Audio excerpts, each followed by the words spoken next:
mudooyinkii u dambeeyay waxa uu khilaaf ka dhaxaloosnaa wasaaradda waxbarashada iyo sidoo kale mas'uuliyiinta dugsiyada gaarka loo leeyahay oo khilaafkan uu maray maraaxil kala duwan isla markaasina ay arintoodu gaadhay golayaasha wakiilada iyo guurtida. haddaba golaha guurtida Soomaaliland ayaa waxay u saareen guddi ka soo tala bixisa arintaasi. fadhigii saaka ee golaha guurtida Soomaaliland ayaa waxay mudanayaasha golaha guurtida warbixin ka dhageysteen guddidii hawshaasi loo xil saaray oo gudoomiye ka ahaa xildhibaan Jirde isla markaasina uu u jeediyay maraaxilkii kala duwanaa iyo kulanadii ay la qaateen labada dhinac iyo wixii ay ka gaadheen. xildhibaan Jirde oo arintaasi ka hadlayna waxa hadaladiisii kamid ahaa waa sida gudoomiyuhu sheegay waxaanu ahayn guddi loo saaray khilaafaadkii waxbarashada gaarka loo leeyahay iyo waxbarashada dawladda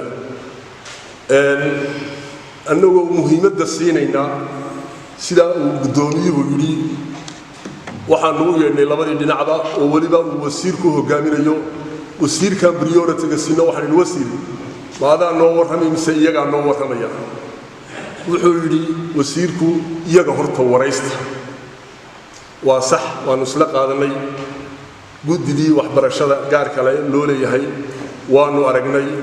cabashadoodii way noo sheegeen wasiirkii iyo wasaaradiina waanu aragnay mid walba wuxuu yiri anigu waxaan jecelahay oo rabaa inaan ku dhaqmo xeerka number 77 ee waxbarashada dalka iyo dastuurka qaranka mid walba labada dhinacba waxaan u hogaansanahay oo ku khasbanahay xeer 77 ee wasaaradda waxbarashada laakiin xeer nidaamiye wasaaraddu soo saartay yeelahaayeen isma waafaqsana taana markii aanu eegnay oo xeer nidaamiyihiina uu waliba wasiirku nasiyay iyo xeerkiiba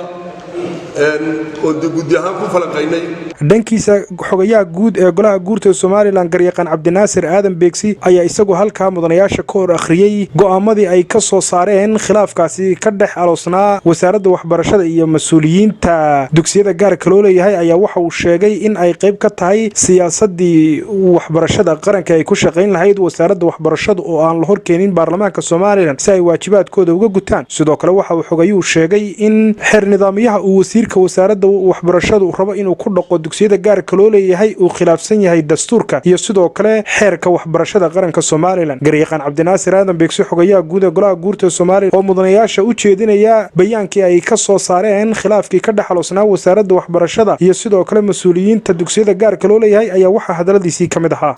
ay ku jiraan sharci yaqaano labada dhinacba bal siday soo eegaan xeerka waxbarashada qaranka xeer number 77 2018 iyo xeer nidaamiye ka dheegmayay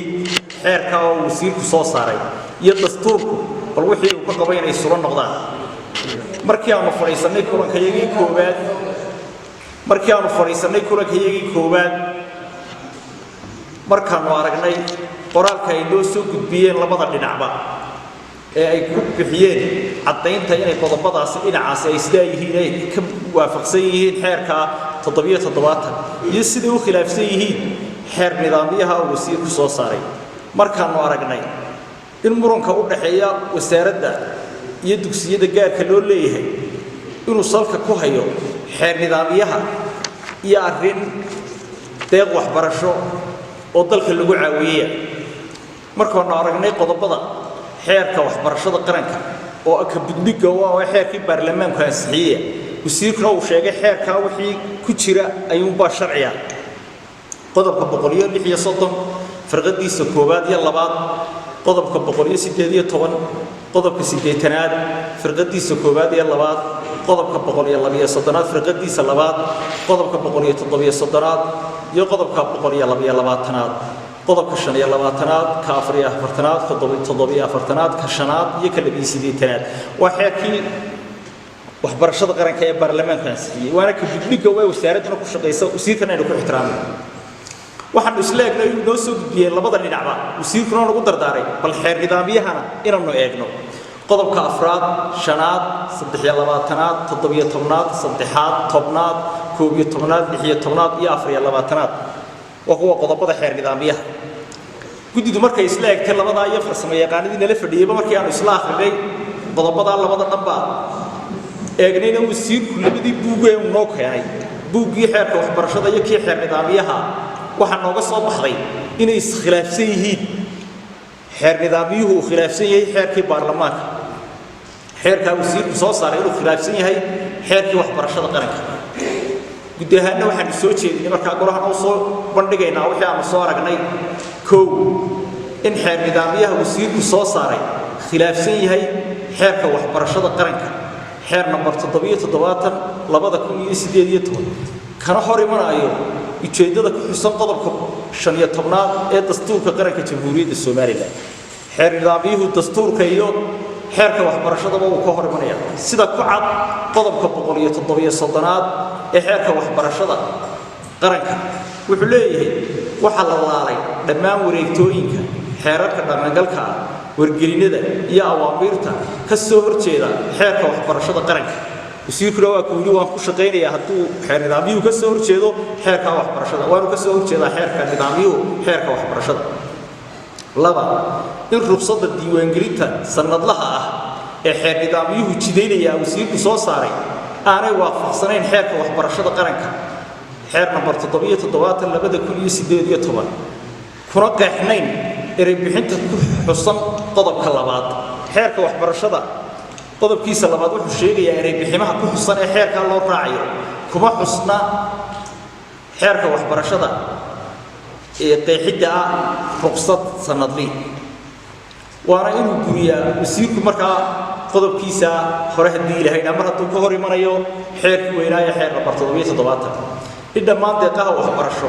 ee wasaaraddu ee dalka yimaada wasaaraddu qaranka uga mas'uul tahay dhammaan ay mas'uuliyadooda iyadoo hayso si ay u ogaato daayarta dibadaha wax ku soo baranaya fiilalkay soo bartaan mas'uuliyadda waxaan saarnaa xeerku sheegaya waxa mas'uulka qarankana mas'uulka wasaaradda waxbarashada deeqaha waxbarasho sida ku xusan qodobka 8 ee dastuurka iyo qodobka 15 ee dastuurka iyo xeerka waxbarashada qaranka xeer number 77 2018 qodobkiisa 122 oo u dhigan dawladdu waa inay u qaybisaa deeqaha waxbarasho ee ay bixiyaan wadamo shisheeye ama hay'adaha caalamiga ama ururo bulsho ama shirkado iyo cid kalaba si cadaalad ah oo hufan oo ardayda Soomaaliland oo dhamay ay u wada furan tahay afar in siyaasadda waxbarashada qaranka jamhuuriyadda Soomaaliland ee wasaaraddu ku shaqayn lahayd wali maqan tahay ilaa haddana aan la horkeenin golaha baarlamaanka taasina ay qayb ka tahay la'aanteedu khilaafaadka soo noqnoqday